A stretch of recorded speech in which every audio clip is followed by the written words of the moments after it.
Hey guys, what's up? My name is Jason and I want to show you guys how I got onboard air for super cheap.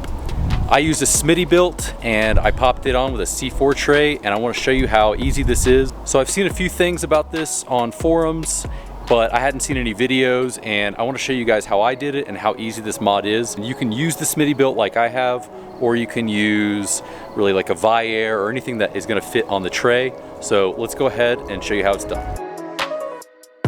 All right guys, so this is my onboard air for the Smittybilt. You can see I have it mounted in here with the C4 tray. This is the big side on this one, and then the hose on this side. I have modified this a little bit to fit the QuickFlate, but you could technically just run it out as it comes from the factory.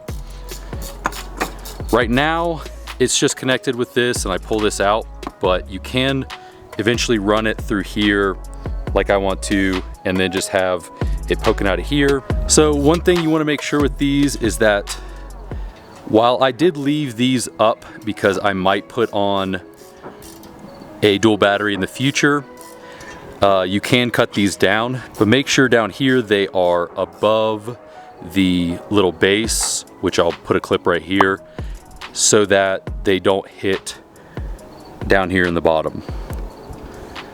You can see I put a rubber piece right here. I will link to that down below. And basically that's going to keep this from vibrating up against this and rattling this loose. There's a couple of different things you can use for that, but this is something that I've used and works great for the heat. All right, so the first step you're going to do is that you're going to have to paint this because it ships raw. It's about a little less than $120. The big thing you're going to have to look for is the length, width, and height. So just make sure that your compressor is going to fit within those parameters. And you can see in this that this is how the battery would go in, and we're going to basically use it just like it shows in here, except we're going to do some slight modification just to make it fit the compressor, especially like the little harness right here. That's going to have to be moved, but other than that, yeah, pretty much just like this.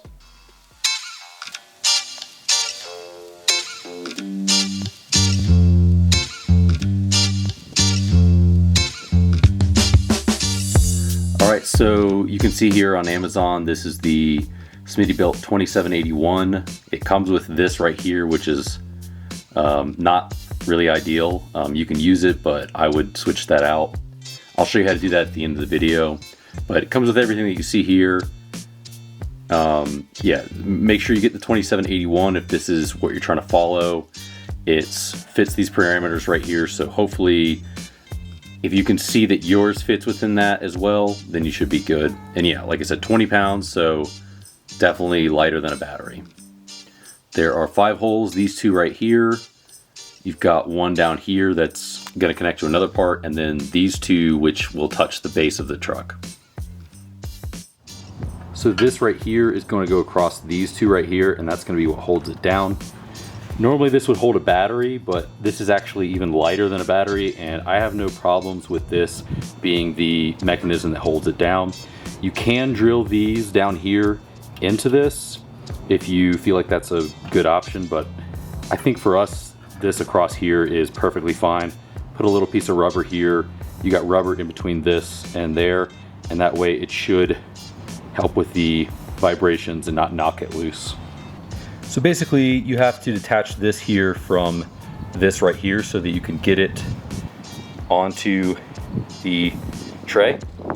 There needs to be rubber on this to keep the vibrations from knocking it loose. So we'll have this rubber connecting here, and then we'll have a rubber piece going across here.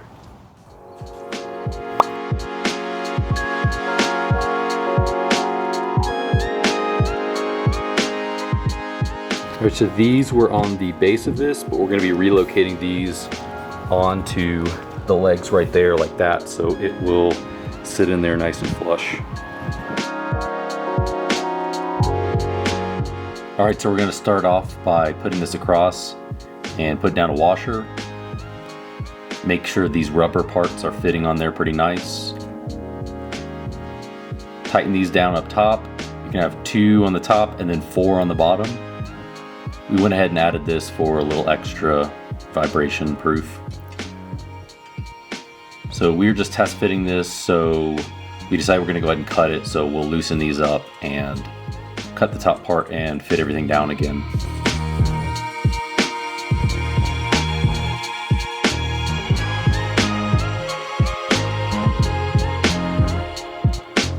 So there's a little stud we remove here to put the bracket, and it's right on the firewall. Just crank that down a little ways, just enough to just maneuver this a little bit, but it should be good to go. You can set the tray on top of it and it should line up in there pretty well with the carriage bolt. All right, so next we're gonna go ahead and put the tray in. And before we do that, we're gonna have to remove this harness right here from the wall. And yeah, then we'll go ahead and start sliding it down, making sure everything fits and tightening things down. You're gonna have these 2 bolts up here, this one and the one beside it. You'll see right here, both of these should have bolts in them. Then we'll have that base one we talked about a second ago.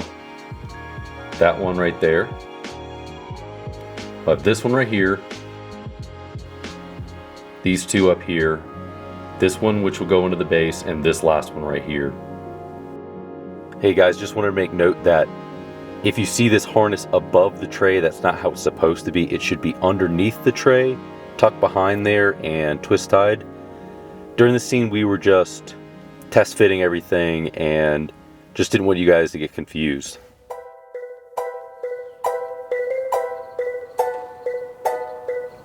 All right, after we've got everything bolted down, we're gonna go ahead and fit the compressor in. We also had the diff breather, so we had a little bit of a difficult time trying to get that in there, but we got it in no problem. You should be able to as well. Then we're gonna go ahead and finally add this on there. Like I said before, you got 2 washers and you'll have 2 bolts. Tighten those down, that's a size 13.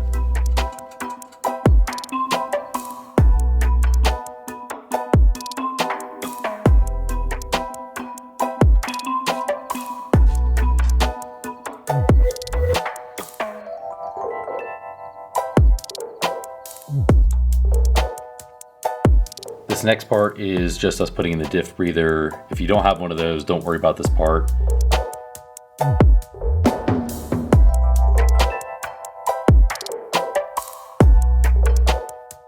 So then I ran these onto that right there, and I just twist tied to those, ran it across there, and then there's the battery right there. So pretty easy to run it that way. Then you can decide how you want to run it to a fuse here. So I actually like the way this went a little bit better. You're still able to get the ARB diff breather in, but I like the way that the shorter ones go. So I think I'm gonna do that to mine. Worst case, I'll just buy some more of these if I decide I want to do a dual battery, but it's a lot cleaner, and this is a lot easier to get on because you can just pop it down, whereas I had to finagle this sideways to get this to go across there. So yeah, I would recommend cutting that down if you don't think that you're going to do a dual battery setup. So yeah, onboard air for $170 plus, I want to say this tray right here is $120 plus shipping. So there you go, onboard air for cheap. All right guys, that's it for this video. Thanks for stopping by and checking this out. We got the Smitty build in. We got it on both of ours now, but I know that you could do this with a lot of other ones, especially since this is probably one of the larger of the compressors. So if you like what I'm doing, consider subscribing. If you found this video informative, go ahead and give me a like below, leave a comment, let me know what you think, and I will see you guys in the next one.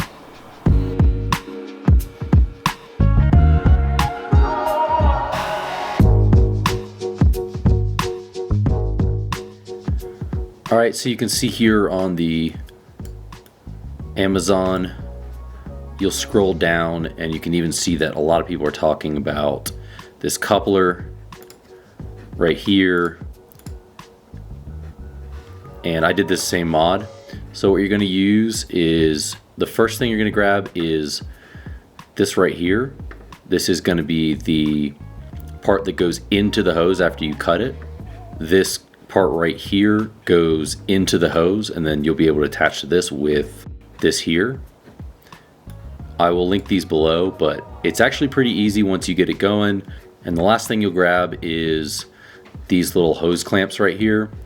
You can get a huge 60-piece kit right here for $11, or you can hunt for some smaller ones, but that's really all you need to do in order to make this work. So yeah, like I said, it's a pretty easy mod. Just wanted to show you guys that that's something you could do pretty easily, and you could run like a quick flate, a Morflate, or anything like that, not using the traditional ones that came with the Smittybilt.